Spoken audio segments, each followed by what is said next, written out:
Beetroot తింటే blood improve అవుతుందని అందరికీ తెలుసు. మరి కాల్షియంని పెంచి ఎముకల్ని స్ట్రాంగ్ చేసే బీట్రూట్ ఫ్రై ఎలా తయారు చేసుకోవాలో చూద్దాము.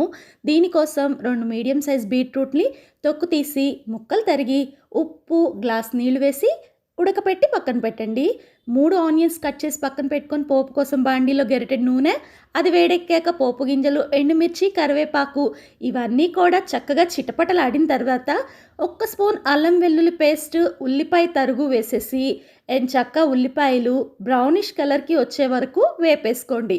ఇప్పుడు ఇంకేముంది, ఉడకపెట్టిన బీట్రూట్ ముక్కల్ని, పచ్చిమిర్చి తరుగుని వేసేసి ఇదంతా కూడా బాగా మిక్స్ చేసేసి బీట్రూట్‌కి పచ్చిమిర్చి పోపు ఫ్లేవర్ పట్టే వరకు మూత పెట్టి సిమ్‌లో మగ్గించుకోండి. ఇప్పుడు రెసిపీకి హీరోయిన్స్‌ని వేద్దాము. ఎండు కొబ్బరి తురుము గుప్పెడు, అలాగే 3 టేబుల్ స్పూన్లు వేపిన నువ్వులు వేసేసి మిక్స్ చేశారంటే పిల్లల నుంచి పెద్దల వరకు ఇష్టంగా తినే బీట్రూట్ ఫ్రై రెడీ. దీంతో కాల్షియం ఇంప్రూవ్ అవుతుంది, రక్తం కూడా పడుతుంది.